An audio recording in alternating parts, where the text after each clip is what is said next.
আমি আপনাদেরকে একটা ছোট্ট কারগুজারি শোনাই, আপনাদের দিল কেঁদে দিবে।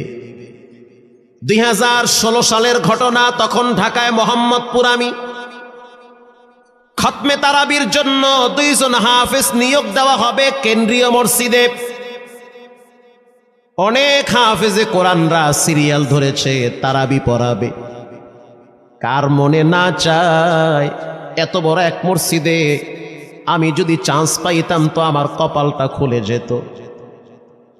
শুক্রবার দিন সবাই দরখাস্ত রাখলো, ইন্টারভিউ শুরু হয়ে গেল। পরের জুমায় অসংখ্য ছাত্রদেরকে দেখছি খতমে তারাবির জন্য ইন্টারভিউ সিরিয়াল দিয়েছে। ইন্টারভিউ বোর্ডের ভিতরে আমি ছিলাম। কয়েকজন হাফেজকে আমরা সিলেকশন করছি যে এদেরকে নেওয়া হবে। এদের তেলাওয়াত সুন্দর, পড়াও বড় মজার। আমরা কাগজগুলো এক জায়গায় জমা করছি। পরের জুমায় আমরা ঘোষণা দিয়ে দিব কোন মায়ের সন্তান চান্স পাবে। পরের জুমায় যখন জুমার নামাজের পর 3টার দিকে যখন আমরা বসে বসে ফলাফলগুলা দেখতেছি যে কাকে কত নাম্বার দেওয়া হয়েছে।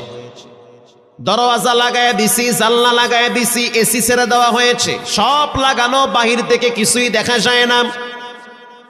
ইন দি মিন টাইমে মসজিদের বারান্দার দরওয়াজায় কে যেন নক করতেছে।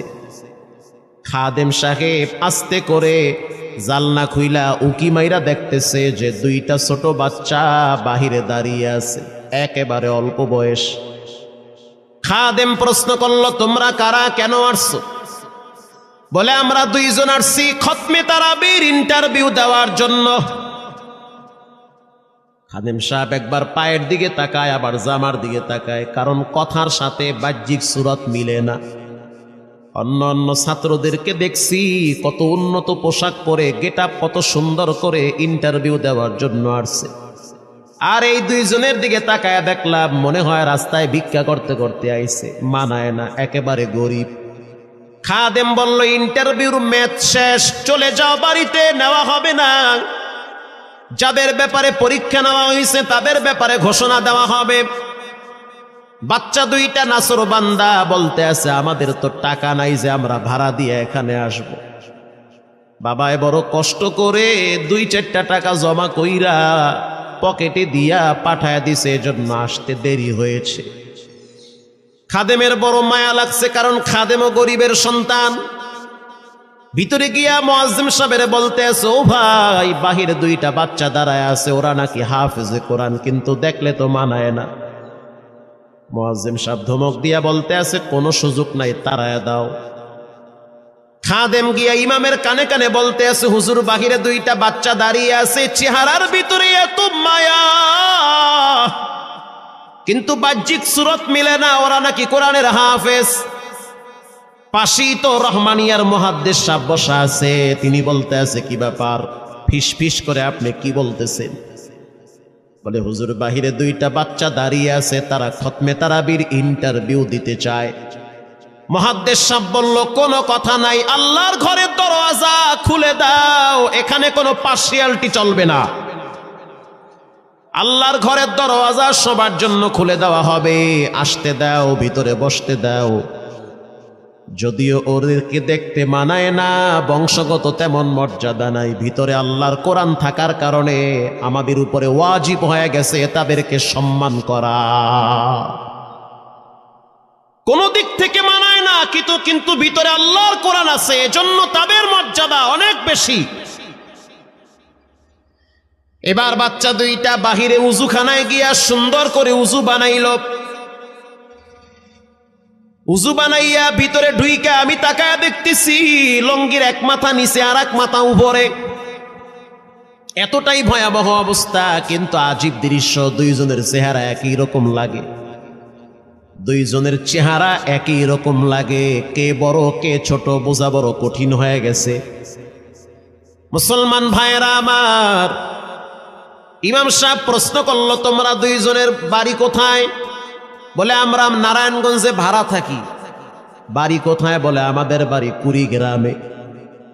কুড়িগ্রাম থেকে ঢাকায় কেমনে আসছো? বলে, বাবায় ঢাকায় নিয়ে আসছে।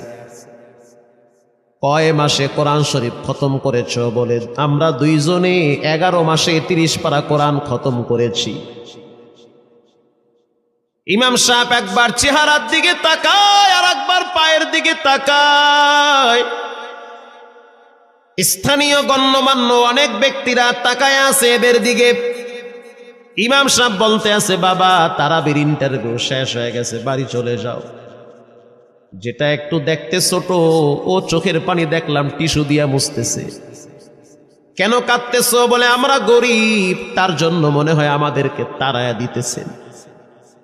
আমরা জানতাম না ইন্টারভিউ তাড়াতাড়ি শেষ হয়ে যাবে, আসতে দেরি হয়েছে কারণ আমাদের তো ভাড়া টাকা ছিল না, বাবায় কষ্ট করে কিছু টাকা দিয়েছে, সেটা দিয়ে এখানে আসছি। এবার মুহাদ্দিস সাহেব বলতে আছে, তাহলে একটা কাজ করো, তুমি কিছু তেলাওয়াত করে শোনাও। দুইজনেই উত্তর দিল যে আমরা তেলাওয়াত করলে তো আর নিবেন না, আপনারা প্রশ্ন করেন, আমরা দুইজনে উত্তর দিব। আমি তো আশ্চর্য হয়ে গেলাম, জীবনে কত হাফেজ দেখছি, এরকম হাফেজ দেখি নাই। প্রশ্ন করবেন, আমি উত্তর দিব। বুঝতে পারলাম ভিতরের খবর কেউ না জানলেও একজন জানেন, তিনি হলেন কে? মুহাদ্দিস সাহেব বলতে আছে, বাবা প্রশ্ন করব, ঠিক আছে, তোমাদের মন মতো একটু তেলাওয়াত কইরা শোনাও। তেলাওয়াত যদি মানসম্মত হয় তাহলে ইন্টারভিউ নিব, যদি না হয় তাহলে ছাঁটাই করে দিব। এবার ছোট যেটা সেটা তেলাওয়াত শুরু করলো সূরা তাহা থেকে। তাহা মা আনজালনা আলাইকাল কুরআনা লিতাশকা। এত সুন্দর পড়া মনে হইতেছে আসমান থেকে কোরআন নাজিল হইতেছে। এত সুন্দর পড়া, কত রঙের ঢঙের পড়া শুনলাম, এই পড়া কোনোদিন শুনি নাই। আমি তাকায় দেখলাম স্থানীয় টিউনো সাহেবের চোখের পানি বায়া বায়া পড়তেছি। ইশারা দিতে আছে আরো তেলাওয়াত করতে বলেন। এই পড়া তো শুনলে আমার দিলের ময়লাগুলা কাটে। আল্লাহর ঘরে যখন গেছি বাইতুল্লাহ ফজরের টাইমে ইমাম সাহেব তেলাওয়াত করলে যেমন মনে হয়, মনে হইতে আছে ওই কোরআনের আওয়াজটা এখন এই মসজিদে বাজতেছে। ছোট বাচ্চাটা তেলাওয়াত করলো, বড় সন্তানটাও তেলাওয়াত করলো। এবার যারা হাফেজ সাহেব ছিল তারা প্রশ্ন শুরু করলো। যেখান থেকে প্রশ্ন করে পৃষ্ঠা ঠেকায়া দেয়, একটা জায়গায়ও আটকাইতে পারে না। এমনকি বাচ্চা দুইটা এটাও বলেছে, যদি আপনাদের যদি ধৈর্য থাকে তো আমরা দুইজনে পুরা 30 পারা এখানে এক দাঁড়ানে পড়ায়া দিব। আশা করি একটাও বাঁচবে না। এত সুন্দর পড়াশোনার পরে মোতাওয়াল্লি সাহেব বলল, সব বাদ, আমার কাছে এই দুইজনই পছন্দ হয়েছে। এই দুইজন রে মোতাওয়াল্লি সাহেব দাঁড়াইতে পারে না, হুইল চেয়ারে বসে থাকে, কাছে ডাইকা বুকের সাথে জড়ায়া ধরছে আর বলতে আছে, আল্লাহ এমন একটা সন্তান যদি আমার থাকতো জীবনটা ধন্য হয়ে যেত। আমার মৃত্যুর পরে একটু হইল তেরা কোরআন তেলাওয়াত করতে পারত। নিয়োগ হয়ে গেল, তারাবি শুরু হয়ে গেছে। মোহাম্মদপুর থানায় গিয়ে খবর নিয়ে দেখেন অনেক পুলিশরা এই বাচ্চার পিছনে দাঁড়ায় দাঁড়ায় নামাজ পড়ে চোখের পানি ছেড়ে কেঁদেছে। শুধু তাই নয়, অনেক হিন্দু মহিলারা পর্যন্ত রাস্তায় হাঁটার সময় তেলাওয়াতের আওয়াজে দাঁড়ায় দাঁড়ায় কোরআন শ্রবণ করেছে। শুধু তাই নয়, অনেক বড় বড় ডাকাত, মাস্তান, সন্ত্রাস, কিশোর গ্যাংয়েরা পর্যন্ত দাঁড়ায় দাঁড়ায় কোরআনের আওয়াজ শুনেছে। 17ই রমজান দেশে বদর দিবস, হাজার হাজার মুসল্লি দাঁড়িয়ে আছি। ইমাম সাহেব জানে না যে এরা দুইজনে আপন মায়ের পেটের ভাই হয়, এটা ইমামের জানা নাই। দুইজনে তারাবি চলতে আছে, চমৎকার পড়া, পিছনে শত শত মাওলানা মুফতি দাঁড়ায় থাকে। মনে হইতেছে তেলাওয়াতের আওয়াজে আর এক জগতে হারিয়ে যায়, এত সুন্দর পড়া। তারাবি শেষ হয়ে গেল, মুসাফা শুরু হয়ে গেল। বাচ্চা দুইটারে কেউ বুকের সাথে জড়ায়, কেউ কপালে চুমা দেয়, বলে আল্লাহর কোরআনকে চুমা দেই।